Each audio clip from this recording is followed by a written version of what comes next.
following 3 schemes for employment-linked incentive as part of the Prime Minister's package. These will be based on enrollment in the EPFO and focus on recognition of first-time employees and support to employees and employers. Scheme A, first-timers. This scheme will provide 1 month wage to all persons newly entering the workforce in all formal sectors.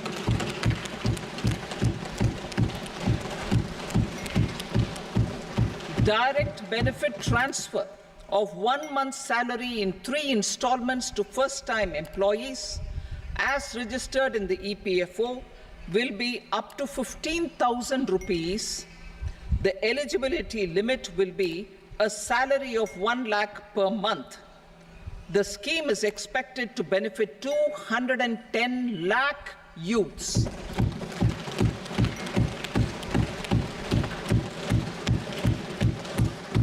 Scheme B, job creation in manufacturing.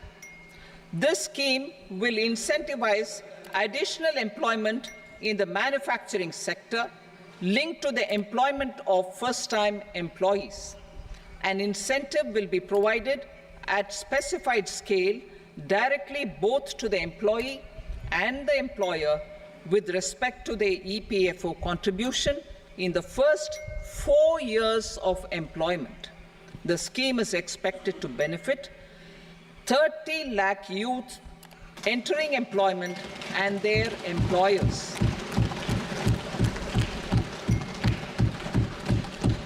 Scheme C, support to employers. This employer-focused scheme will cover additional employment in all sectors.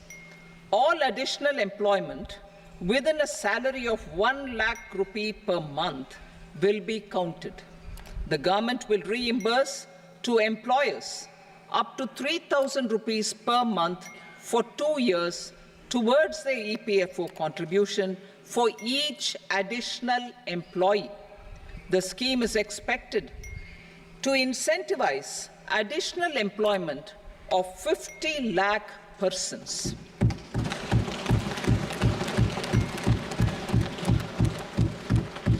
Participation of women in the workforce.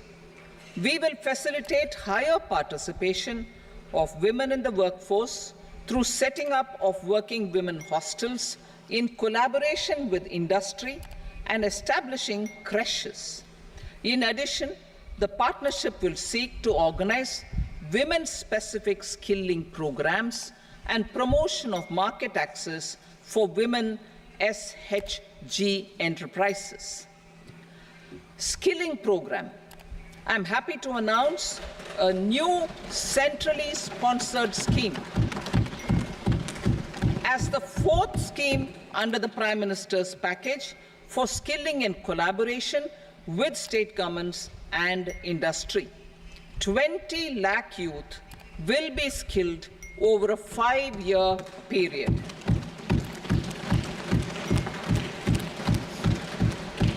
"1,000 industrial training institutes will be upgraded in hub and spoke arrangements with outcome orientation. Course content and design will be aligned to the skill needs of industry, and new courses will be introduced for emerging needs. Skilling loans.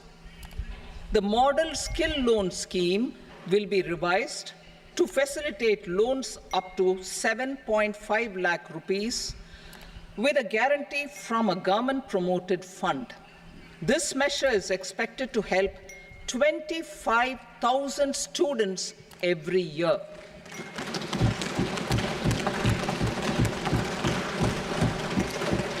Education loans.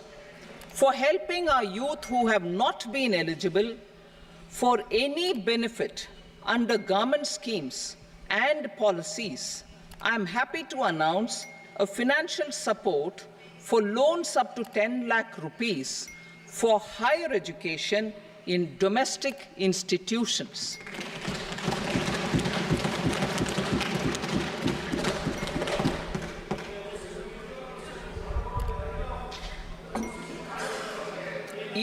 e-vouchers for this purpose. E-vouchers for this purpose will be given directly to 1 lakh students every year for annual interest subvention of 3% of the loan amount. Priority 3, inclusive human resource development and social justice, saturation approach. Our government is committed to all-round, all-pervasive, and all-inclusive development of people, particularly farmers, youth, women, and the poor. For achieving social justice comprehensively, the saturation approach of covering all eligible people through various programs, including those for education and health, will be adopted to empower them by improving their capabilities. Implementation of schemes meant for supporting economic activities by craftsmen, artisans, self-help groups, scheduled caste, scheduled tribe, and women entrepreneurs and street vendors such as the PM Vishwakarma, PM Swanidhi, National Livelihood Missions, and Stand Up India will be stepped up. Purvodaya. The states in the eastern part of the country are rich in endowments and have strong cultural traditions. We will formulate a plan, Purvodaya, for the all-round development of the eastern region of the country, covering Bihar, Jharkhand, West Bengal, Odisha, and Andhra Pradesh. This will cover human resource development, infrastructure, and generation of economic opportunities to make the region an engine to attain Vikasit Bharat. On the Amritsar-Kolkata industrial corridor, we will support development of an industrial node at Gaya. This corridor will catalyze industrial development of the eastern region. The industrial node at Gaya will also be a good model for developing our ancient centers of cultural importance into future centers of modern economy. This model shall showcase Vikas B, Virasat B in our growth trajectory. We will also support development of road connectivity projects, namely 1. Patna-Purnia Expressway, 2. Buxar-Bhagalpur Expressway, 3. Bodh Gaya, Rajgir, Vaishali and Darbhanga spurs, and 4. Additional 2-lane bridge over River Ganga at Buxar at a total cost of 26,000 crore rupees.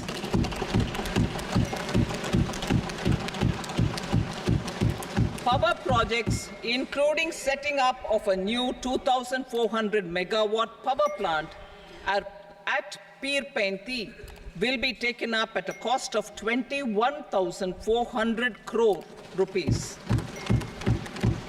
New airports, medical colleges, and sports infrastructure in Bihar will be constructed. An additional allocation to support capital investments will be provided. The requests of Bihar government for external assistance from multilateral development banks will be expedited. From multilateral development banks will be expedited. From multilateral development banks will be expedited. From multilateral development banks will be expedited. Harmonization Act. Will be expedited. Harmonization Act. Will be expedited. Harmonization Act. Will be expedited. Harmonization Act. Will be expedited. Harmonization Act.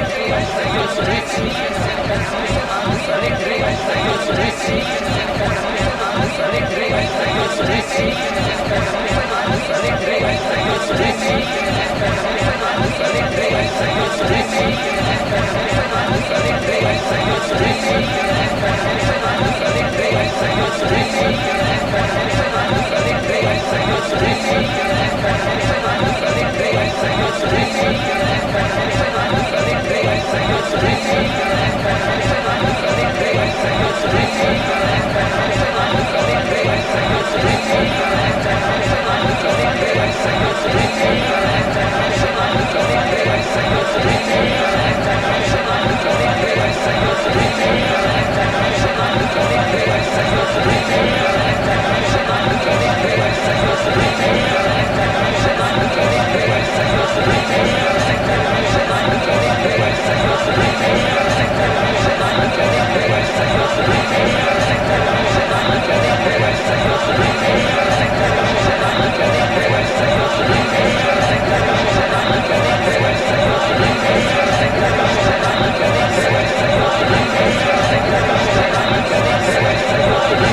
Grants for backward regions of Rayalaseema, Prakasham, North Coastal Andhra, as stated in the Act, will be provided.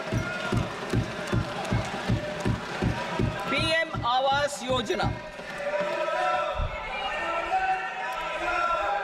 3 crore additional houses under the PM Awas Yojana in rural and urban areas in the country have been announced, for which the necessary allocations are being made. Women-led development.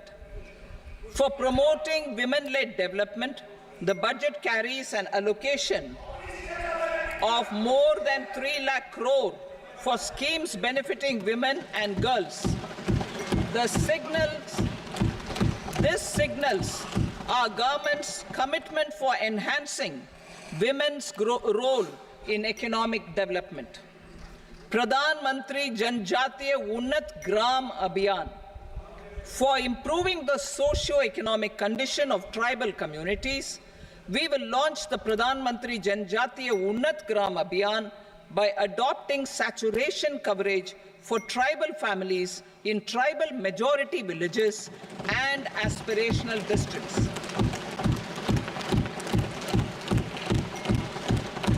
This will cover 63,000 villages, benefiting 5 crore tribal people.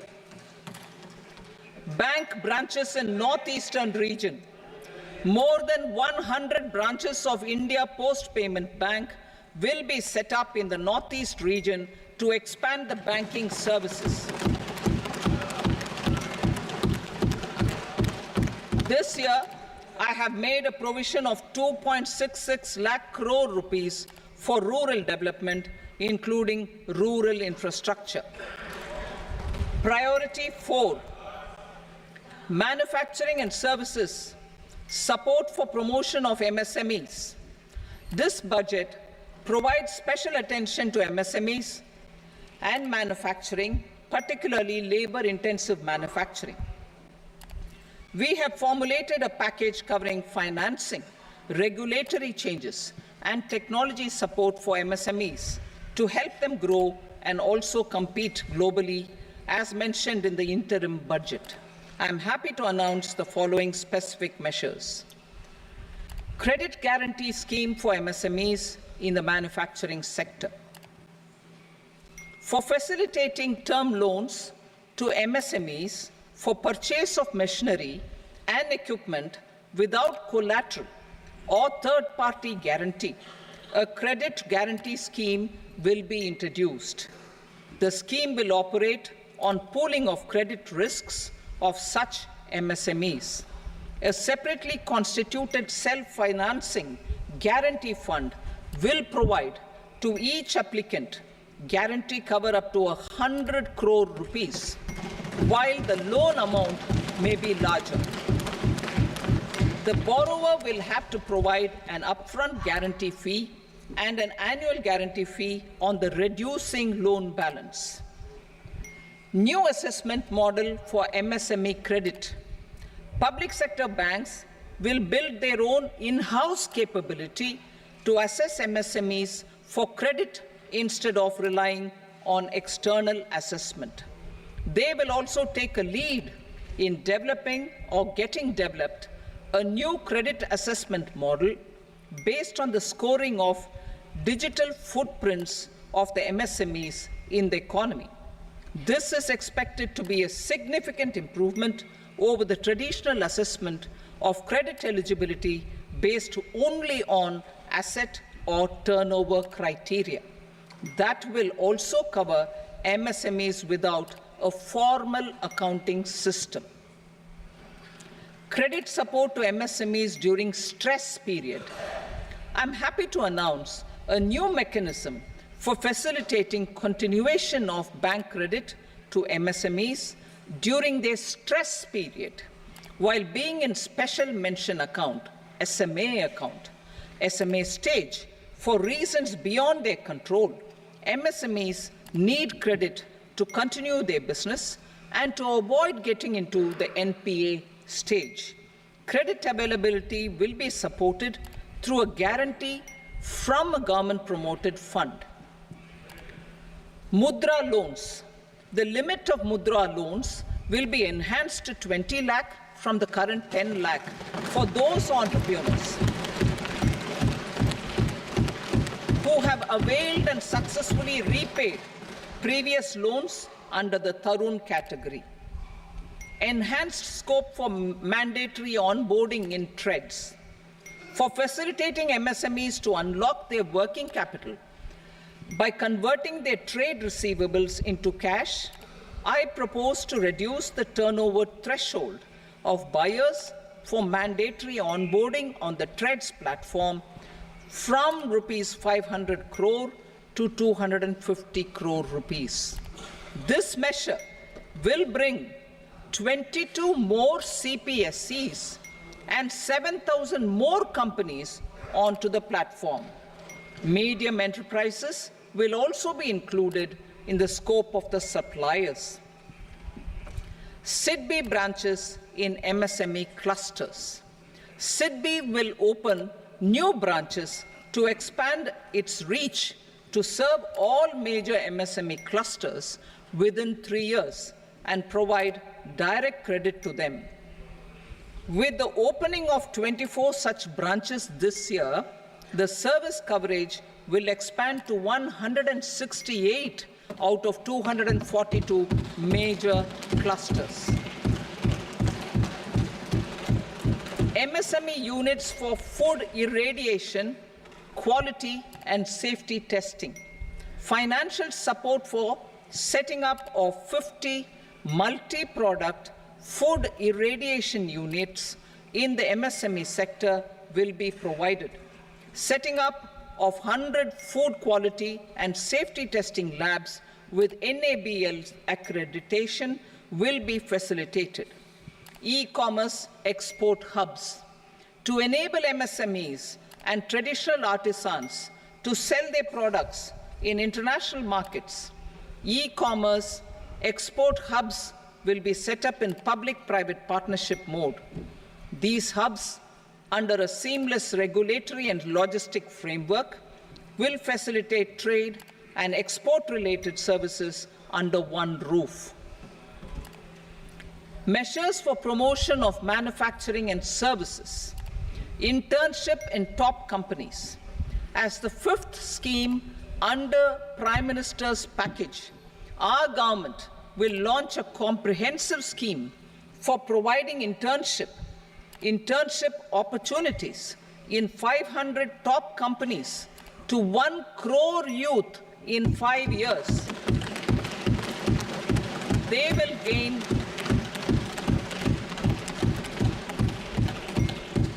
will gain exposure for 12 months to real-life business environment, varied professions, and employment opportunities.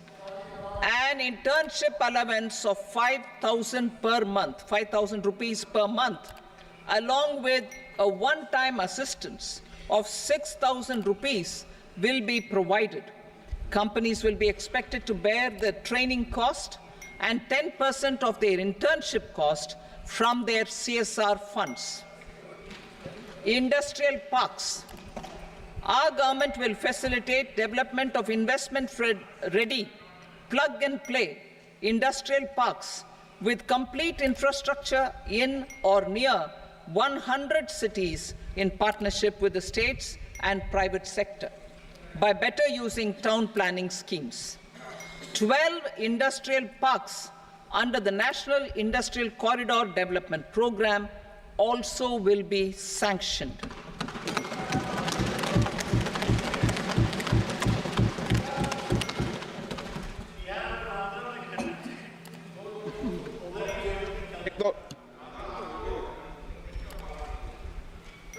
Veji paper, no. Please, Petty.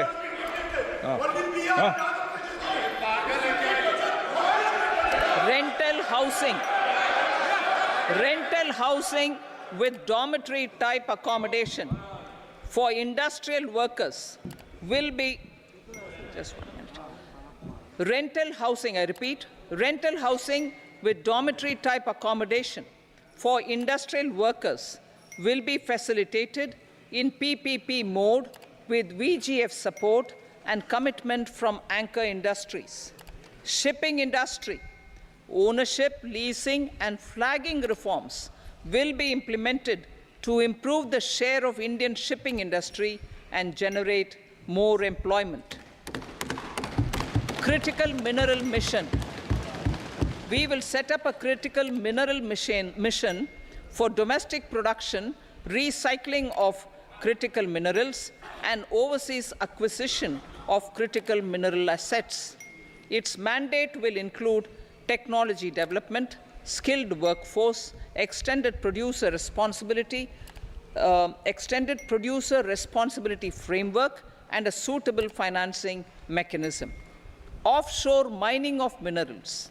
Our government will launch the auction of the first tranche of offshore blocks for mining, building on the exploration already carried out. Digital public infrastructure applications.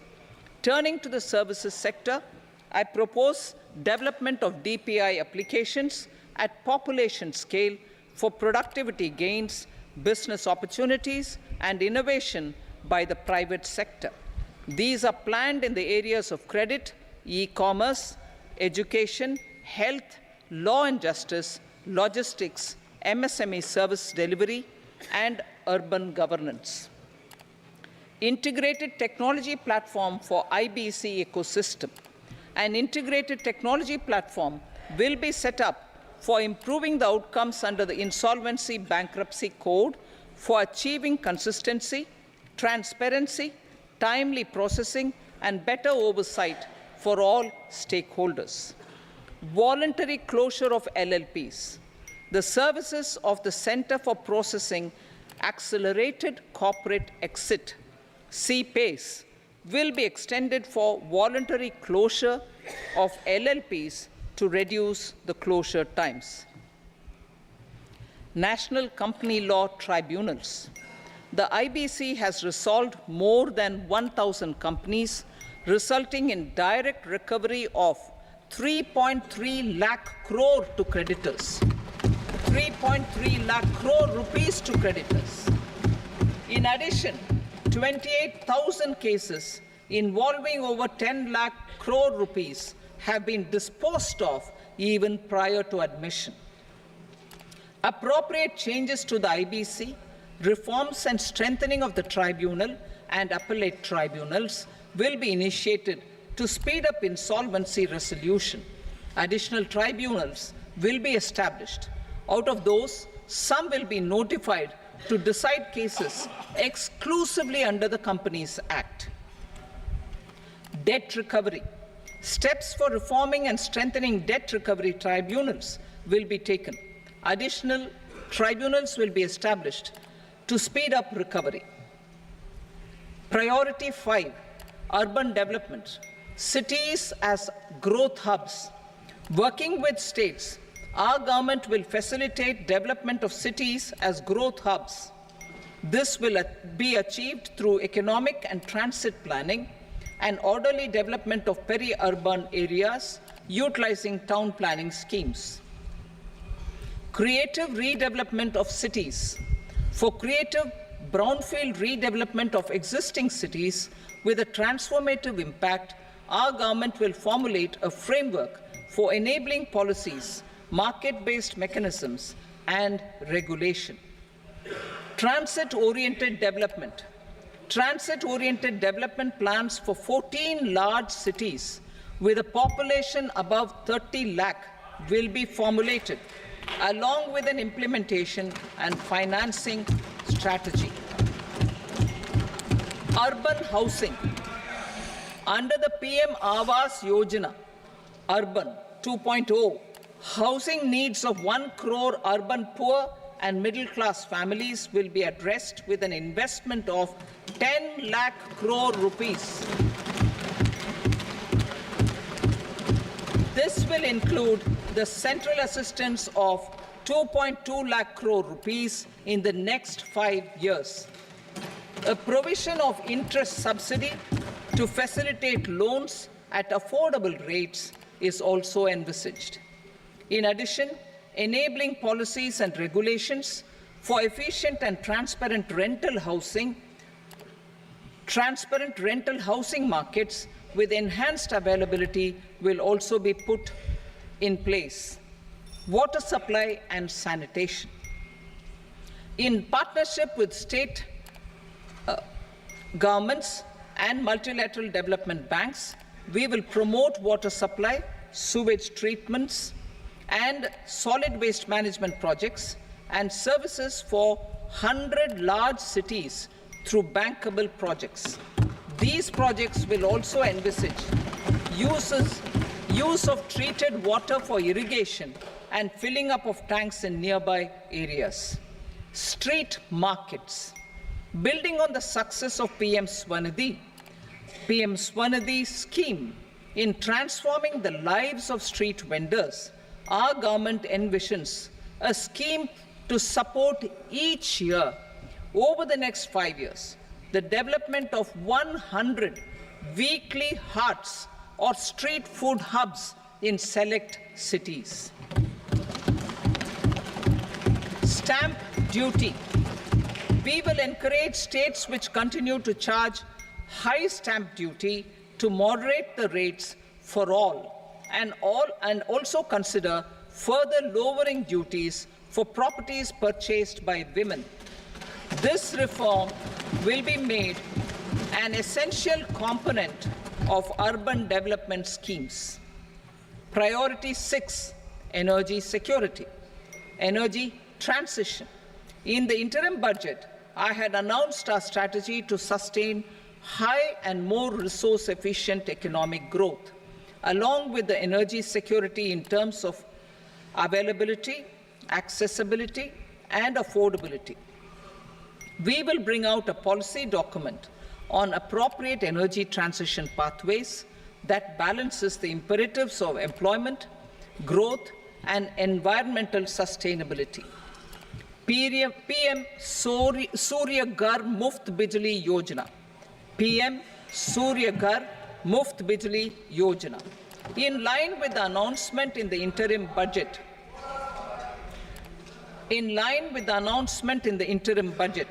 PM Surya Ghar Muft Bijli Yojana has been launched to install rooftop solar plants to enable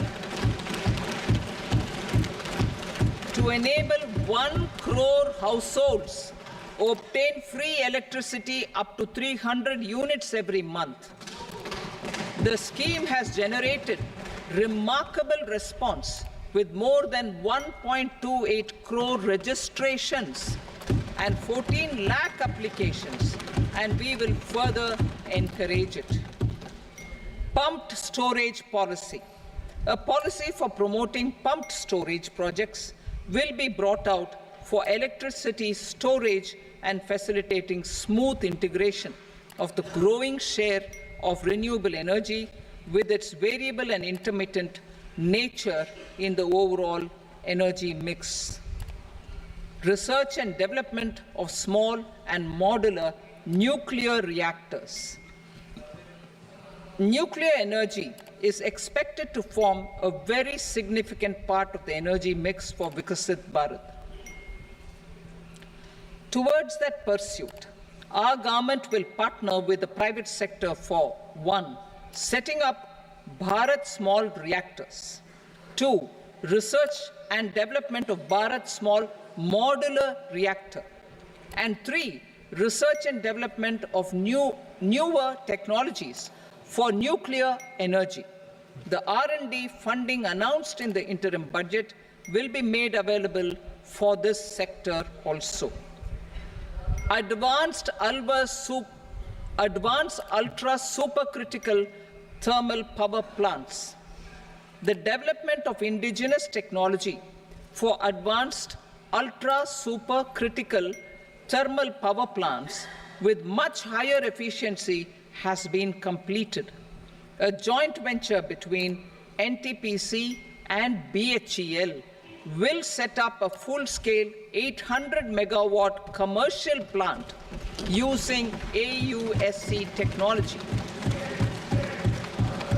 The government will provide the required fiscal support.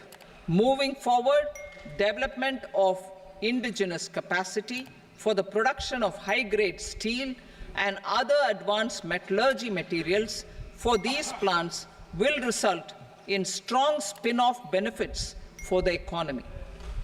Roadmap for hard-to-abate industries. A roadmap for moving the hard-to-abate industries from energy efficiency targets to emission targets will be formulated. Appropriate regulations for transition of these industries from the current perform, achieve, and trade mode to Indian carbon market mode will be put in place. Support to traditional micro and small industries. An investment-grade energy audit of traditional micro and small industries in 60 clusters, including brass and ceramic, will be facilitated. Financial support will be provided for shifting them to cleaner forms of energy and implementation of energy efficiency measures. The scheme will be replicated in another 100 clusters in the next phase. Priority 7, infrastructure investment by central government.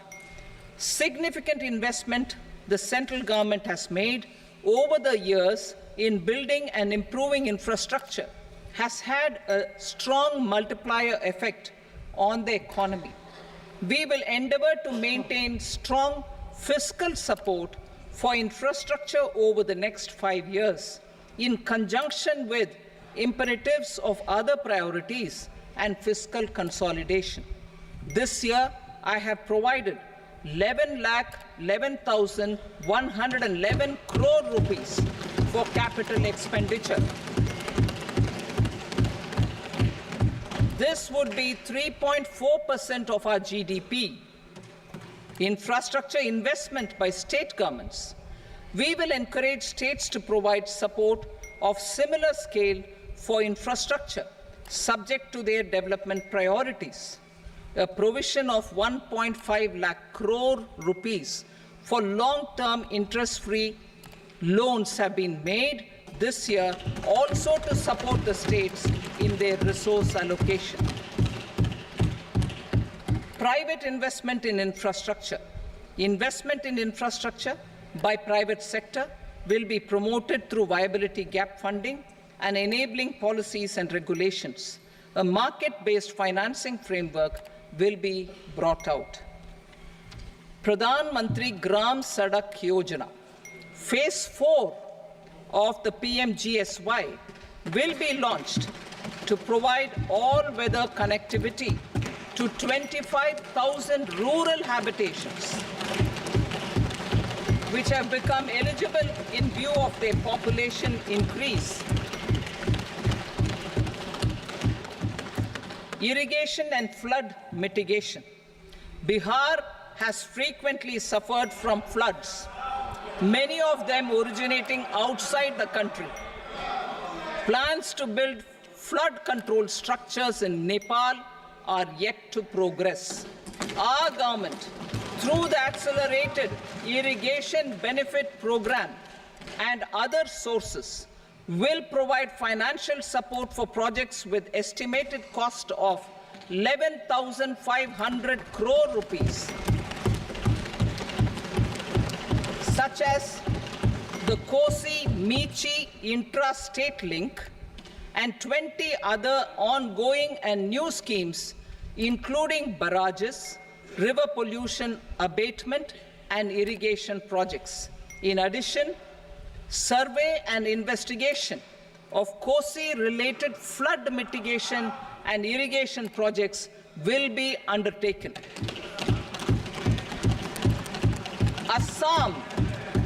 Assam grapples with floods every year by the Brahmaputra River and its tributaries originating outside India.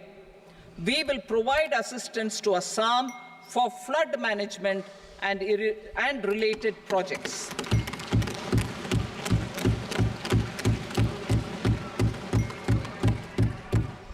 Himachal Pradesh suffered extensive losses due to floods last year.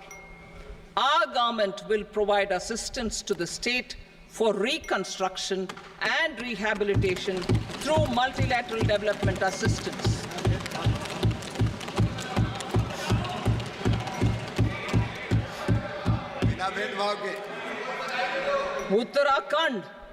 Uttarakhand too suffered losses due to cloudbursts and massive landslides. We will provide assistance to the state. Recently, Sikkim witnessed devastating flash floods and landslides that wreaked havoc across the state. Our government will provide assistance to the state. Tourism has always been a part of our civilization. Our efforts in positioning India as a global tourist destination will also create jobs, stimulate investments, and unlock economic opportunities for other sectors. In addition to the measures outlined in the interim budget, I propose the following measures. Vishnupad Temple at Gaya and Mahabodhi Temple at Bodh Gaya in Bihar are of immense spiritual significance. Comprehensive development of Vishnupad Temple Corridor and Mahabodhi Temple Corridor will be supported, modeled on the successful Kashi Vishwanath Temple Corridor to transform them into world-class pilgrim and tourist destinations. Rajgir holds immense religious significance for Hindus, Buddhists, and Jains. The 20th Tirthankara Muniswarata Temple in the Jain temple complex is ancient. The Saptarishi, or the 7 hot springs, form a warm water Brahmkund that is sacred. A comprehensive development initiative for Rajgir will be undertaken. Our government will support the development of Nalanda as a tourist center, besides reviving Nalanda University to its glorious stature. Odisha's scenic beauty, temples, monuments, craftsmanship, wildlife sanctuaries, natural landscapes, and pristine beaches make it an ultimate tourism destination. Our government will provide assistance for their development to Odisha as well. Priority 8, innovation, research, and development. We will operationalize the Anusandhan National Research Fund for basic research and prototype development.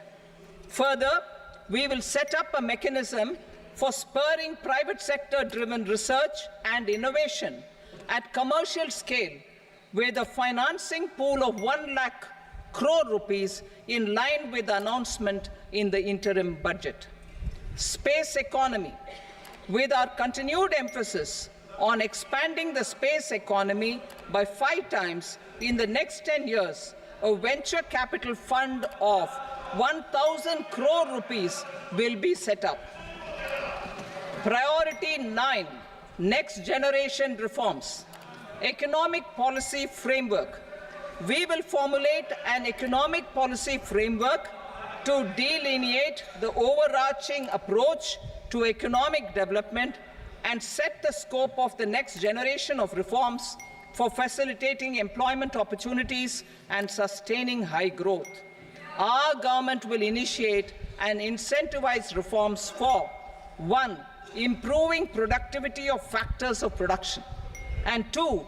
Facilitating markets and sectors to become more efficient. These reforms will cover all factors of production, namely land, labor, capital, and entrepreneurship, and technology as an enabler of improving total factor productivity and bridging inequality.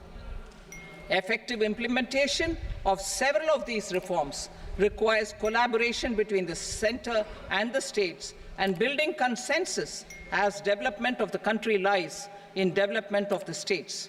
For promoting competitive federalism and incentivizing states for faster implementation of reforms, I propose to earmark a significant part of the 50-year interest-free loan.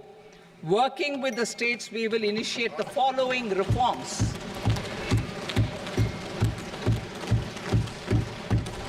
Land-related reforms and actions, both in the rural and urban areas, will cover land administration, will cover 1. Land administration, planning and management, and 2. Urban planning usage and building bylaws. These will be incentivized for completion within the next 3 years through appropriate fiscal support. Rural land-related actions. Rural land-related actions will include 1. Assignment of unique land parcel identification number, UL PIN, or Bhu Aadhaar for all lands. 2. Digitization of cadastral maps. 3. Survey of subdivisions, survey of map subdivisions as per current ownership. 4. Establishment of land registry. And 5. Linking to the farmers registry. These actions will also facilitate credit flow and other agricultural services. Urban land-related actions. Land records in urban areas will be digitized with GIS mapping. An IT-based system for property record administration, updating, and tax administration will be established. These will also facilitate improving the financial position of urban local bodies. Labor-related reforms. Services to labor. Our government will facilitate the provision of a wide array of services to labor, including those for employment and skilling. A comprehensive integration of e-Shram portal with other portals will facilitate such one-stop solution. Open architecture databases for the rapidly changing labor market, skill requirements, and available job roles, and a mechanism to connect job aspirants with potential employers and skill providers will be covered in these services. Shram Suvidha and Samadhan portal. Shram Suvidha and Samadhan portal will be revamped to enhance ease of compliance for industry and trade. Capital and entrepreneurship related reforms, financial sector vision and strategy. For meeting financing needs of the economy, our government will bring out a financial sector vision and strategy document to prepare the sector in terms of size, capacity, and skills. This will set the agenda for the next 5 years and guide the work of the government, regulators, financial institutions, and market participants. Taxonomy for climate finance. We will develop taxonomy for climate finance for enhancing the availability of capital for climate adaptation and mitigation. This will support achievement of the country's climate commitments and green transition. Variable capital company structure. We will seek the required legislative approval for providing an efficient and flexible mode for financing leasing of aircrafts and ships and pooled funds of private equity through a variable company structure. Foreign direct investments and overseas investment. The rules and regulations for foreign direct investment and overseas investments will be simplified to 1. Facilitate foreign direct investments, 2. Nudge prioritization, and 3. Promote opportunities for using Indian rupee as a currency for overseas investment. NPS Vatsalya. NPS Vatsalya, a plan for contribution by parents and guardians for minors, will be started. On attaining the age of majority, the plan can be converted seamlessly into a normal NPS account. Use of technology. We have successfully used technology for improving productivity and bridging inequality in our economy during the past 10 years. Public investment in digital infrastructure and innovations by the private sector have helped in improving access of all citizens, particularly the common people, to market resources, education, health and services. We will step up adoption of technology towards digitalization of the economy. Ease of doing business. For enhancing ease of doing business, we are already working on the Jan Vishwas Bill 2.0. Further, states will be incentivized for implementation of the business reforms, action plans, and digitalization. Data and statistics. For improving data governance, collection, processing and management of data and statistics, different sectoral databases, including those established under the Digital India Mission, will be utilized with active use of technology tools. New pension scheme. The committee to review the NPS has made considerable progress in its work. I'm happy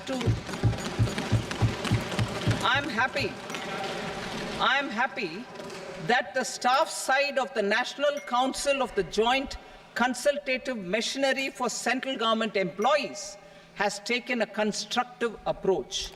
A solution will be evolved which addresses the relevant issues while maintaining fiscal prudence to protect the common citizens. Budget estimates for 24-25. For the year 24-25, total receipts other than borrowings and the total expenditure are estimated at 32.07 lakh crore rupees and 48.21 lakh crore rupees respectively. The net tax receipts are estimated at 25.83 lakh crore rupees. The fiscal deficit is estimated at 4.9% of the GDP. The gross and the net market borrowings through dated securities during 24-25 are estimated at 14.01 lakh crore rupees and 11.63 lakh crore rupees respectively. Both will be less than that in 23-24. The fiscal consolidation path announced by me in 2021 has served our economy very well, and we aim to reach the deficit below 4.5% next year. The government is committed to staying the course. From 2026-27 onwards, our endeavor will be to keep the fiscal deficit each year such that the central government's debt will be on a declining path as percentage of GDP. I will now move to Part B.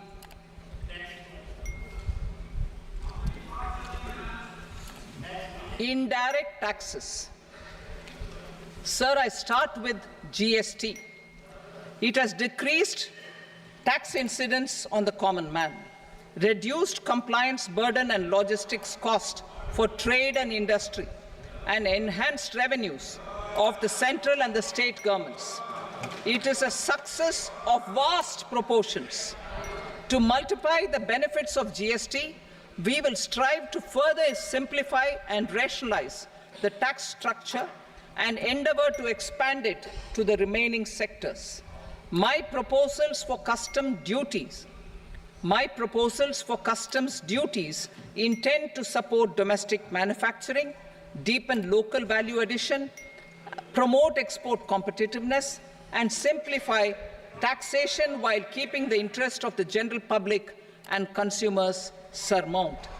In Budget 22-23, we reduced the number of customs duty rates. I propose to undertake a comprehensive review of the rate structure over the next 6 months to rationalize and simplify it for ease of trade, removal of duty inversion, and reduction of disputes.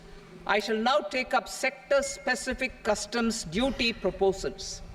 Medicine and medical equipments. To provide relief to cancer patients, I propose to fully exempt 3 more medicines from customs duties.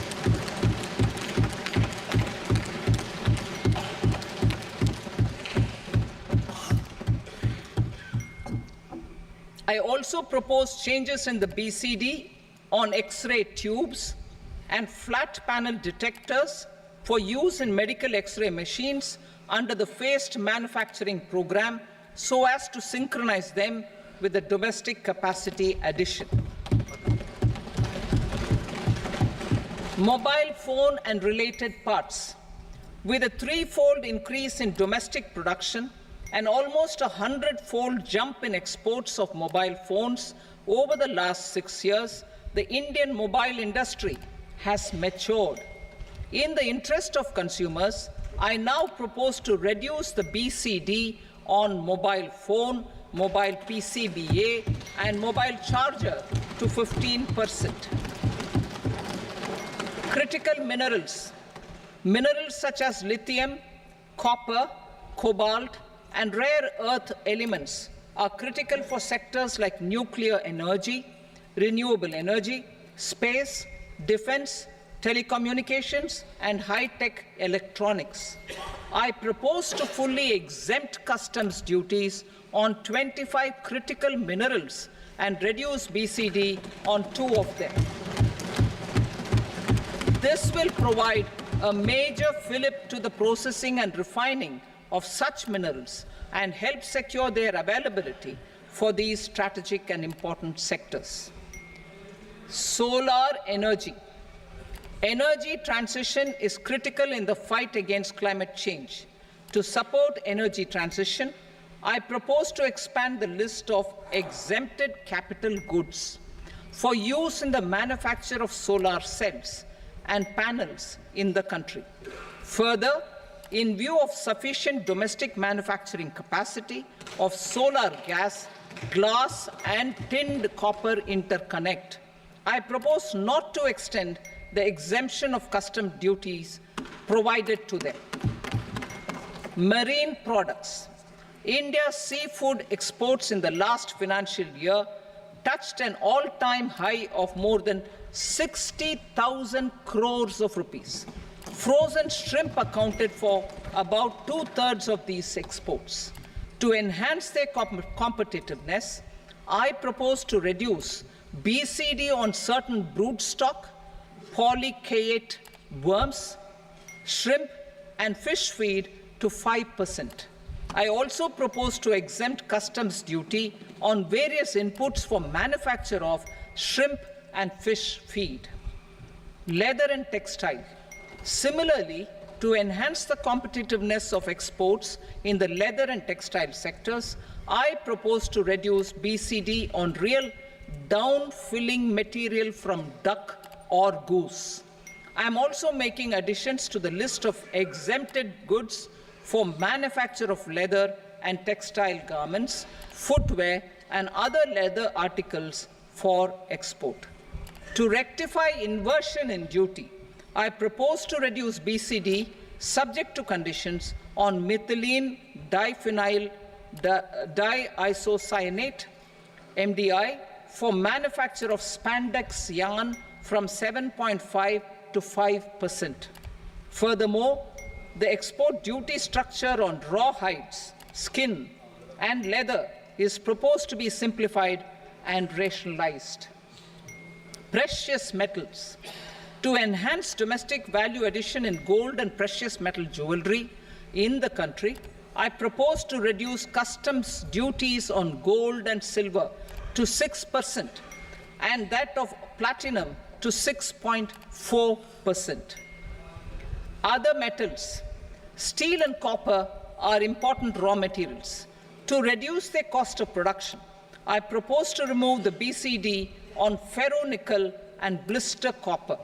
I am also continuing with nil BCD on ferrous scrap and nickel cathode and concessional BCD of 2.5% on copper scrap. Electronics. To increase value addition in the domestic electronics industry, I propose to remove the BCD subject to conditions on oxygen-free copper for manufacture of resistors. I also propose to exempt certain parts for manufacture of connectors. Chemicals and petrochemicals. To support existing and new capacities in the pipeline, I propose to increase the BCD on ammonium nitrate from 7.5% to 10%. Plastics. PVC flex banners are non-biodegradable and hazardous for environment and health. To curb their imports, I propose to raise the BCD on them from 10 to 25%. Telecommunication equipment. To incentivize domestic manufacturing, I propose to increase the BCD from 10 to 15% on PCBA of specified telecom equipment. Trade facilitation. To promote domestic aviation and boat and ship MRO, I propose to extend the period for export of goods imported for repairs from 6 months to 1 year. I'll read that again.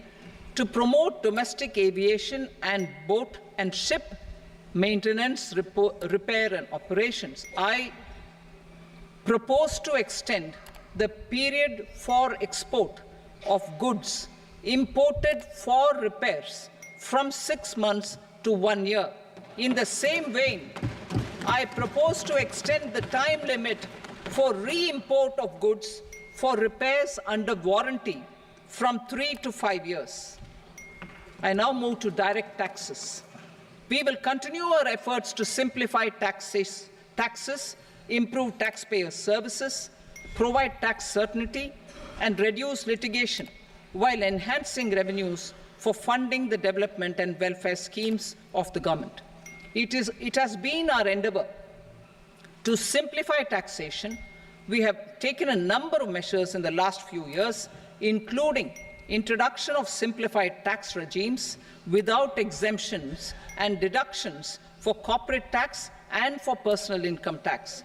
This has been appreciated by taxpayers. 58% of corporate tax came from the simplified tax regime in the financial year 22-23. Similarly, as per data available till now, for the last fiscal, more than 2/3 have availed the new personal income tax regime. Comprehensive review of the Income Tax Act. I am now announcing a comprehensive review of the Income Tax Act 1961. The purpose is to make the Act concise, lucid, easy to read and understand. This will reduce disputes and litigation, thereby providing tax certainty to the taxpayers. I will also bring down the demand embroiled in litigation. It is proposed to be completed in 6 months. A beginning is being made in the finance bill by simplifying the tax regime for charities, TDS rate structures, provisions of reassessment and such provisions, and capital gains taxation. Simplification for charities and TDS. Two tax exemption regimes. The two tax exemption regimes for charities are proposed to be merged into one. The 5% TDS rate on many payments is being merged into the 2% TDS rate, and the 20% TDS rate on repurchase of units by mutual funds or UTI is being withdrawn. TDS rate on e-commerce operators is proposed to be reduced from 1 to 0.1%. Moreover, credit of TCS is proposed to be given in the TDS to be deducted on salary. Further, I propose to decriminalize delay for payment of TDS up to the due date of filing statement for the same. I also plan to provide a standard operating procedure for TDS defaults and simplify and rationalize the compounding guidelines for such defaults. Simplification of reassessment. I propose to thoroughly simplify the provisions for reopening and reassessment. An assessment hereinafter can be reopened beyond 3 years from the end of the assessment year only if the escaped income is 50 lakh rupees or more, up to a maximum period of 5 years from the end of the assessment year. Even in such cases, a time limit of 6 years before the year of the search, as against the existing time limit of 10 years, is being proposed. This will reduce tax uncertainty and disputes. Simplification and rationalization of capital gains. Capital gains taxation is also proposed to be hugely simplified. Short-term gains on certain financial assets shall henceforth attract a tax rate of 20%, while that on all other financial assets and all non-financial assets shall continue to attract the applicable tax rate. Long-term gains on all financial and non-financial assets, on the other hand, will attract a tax rate of 12.5%. For the benefit of the lower and the middle income classes, I propose to increase the limit of exemption of capital gains on certain financial assets to 1.25 lakh rupees per year. Listed financial assets held for more than a year will be classified as long-term, while unlisted financial assets and all non-financial assets will have to be held for at least 2 years to be classified as long-term. Unlisted bonds and debentures, debt mutual funds, and market-linked debentures, irrespective of holding period, however, will attract tax on capital gains at applicable rates. Taxpayer services. All the major taxpayer services under GST and most services under customs and income tax have been digitalized.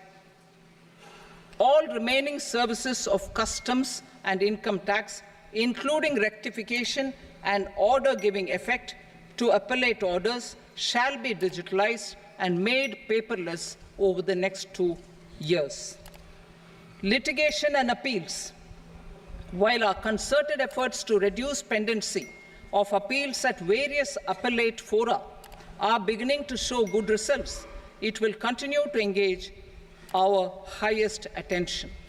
To dispose of the backlog of first appeals, I plan to deploy more officers to hear and decide such appeals, especially those with large tax effect. For resolution of certain income tax disputes pending in appeal, I am also proposing Vivad Se Vishwas Scheme 2024. Further, I propose to increase monetary limits for filing appeals related to direct taxes, excise, and service tax in the tax tribunals, high courts, and Supreme Court to 60 lakh rupees, 2 crore rupees, and 5 crore respectively, with a view to reduce litigation and provide certainty in international taxation. We will expand the scope of safe harbor rules and make them more attractive.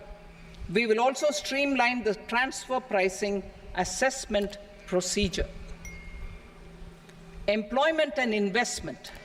I have a few proposals to promote investment and foster employment. First of all, to bolster the Indian startup ecosystem, boost the entrepreneurial spirit, and to support innovation, I propose to abolish the so-called angel tax for all classes of investors. Second, there is tremendous potential for cruise tourism in India.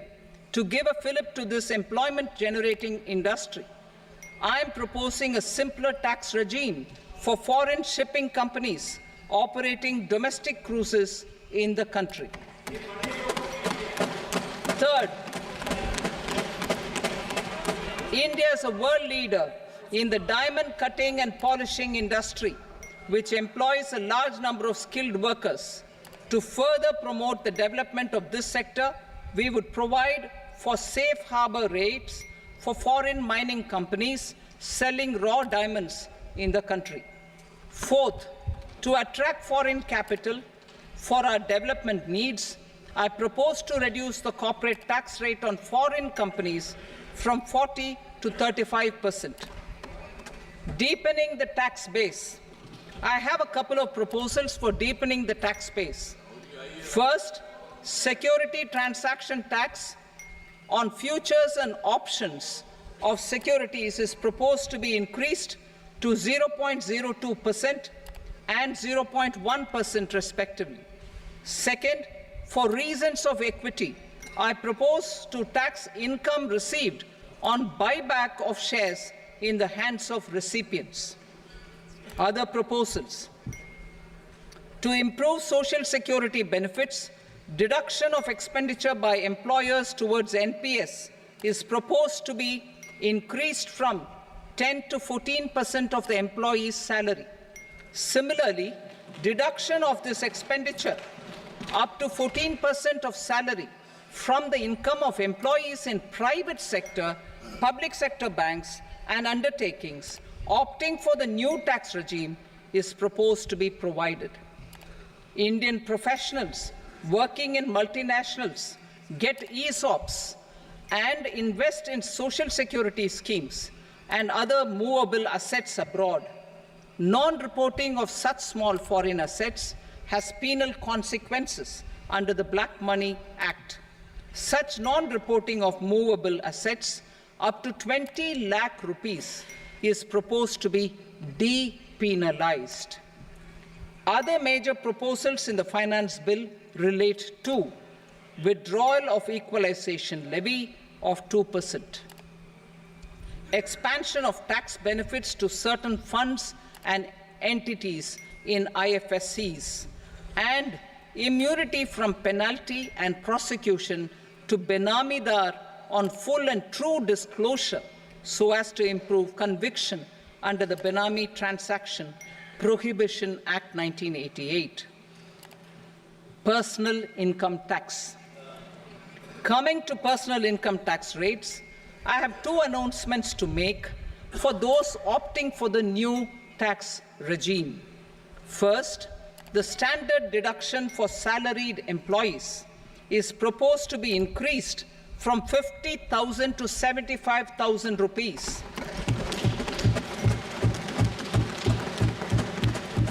Similarly, deduction on family pension for pensioners is proposed to be enhanced from 15,000 to 25,000 rupees.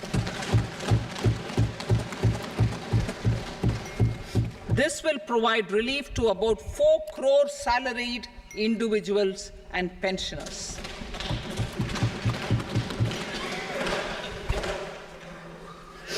Second, in the new tax regime, the tax rate structure is proposed to be revised as follows. 0 to 3 lakh rupees, nil. 3 to 7 lakh rupees, 5%. 7 to 10 lakh rupees, 10%. 10 to 12 lakh rupees, 15%. 12 to 15 lakh rupees, 20%. And above 15 lakh rupees, 30%. As a result of these changes, a salaried employee in the new tax regime stands to save up to 17,500 rupees in income tax.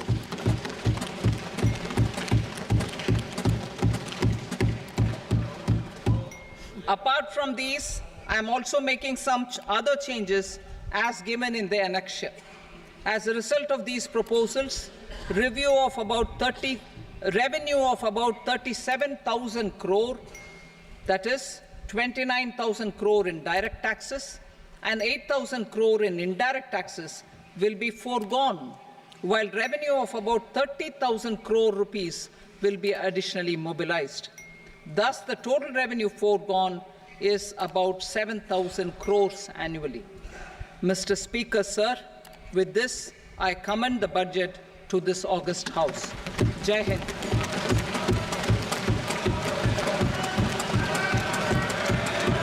Item number 2. Item number 2.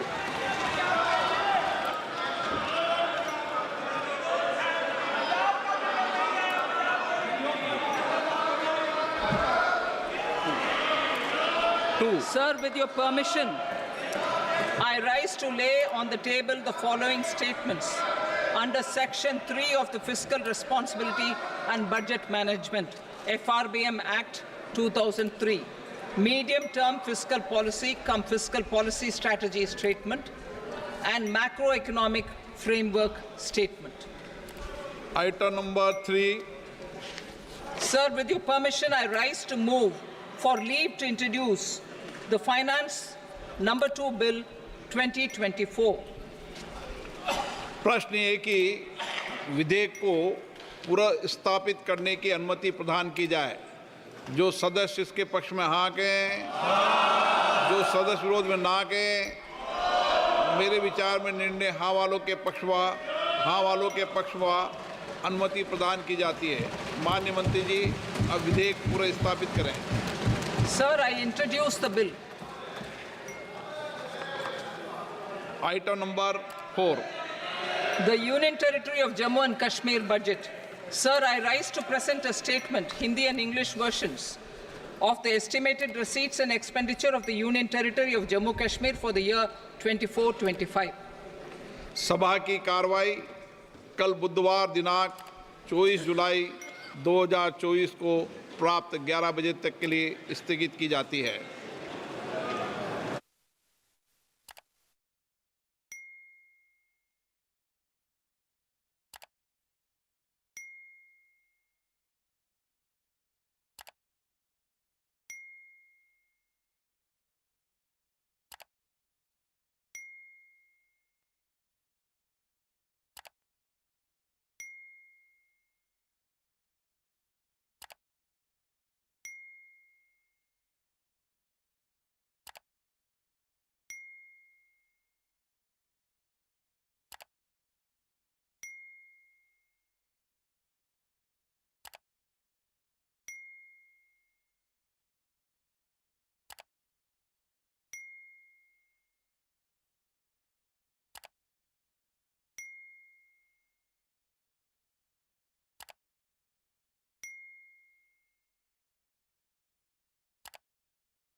नमस्कार, एक बार फिर से स्वागत है आप सभी का sensor TV पर। आप लगातार देख रहे हैं बजट से जुड़ी खास कवरेज और वित्त मंत्री निर्मला सीतारमण ने आज वित्त वर्ष 2024-25 का पूर्ण बजट लोकसभा में पेश कर दिया है और ये वित्त मंत्री निर्मला सीतारमण का 7वां और मोदी सरकार के तीसरे कार्यकाल का पहला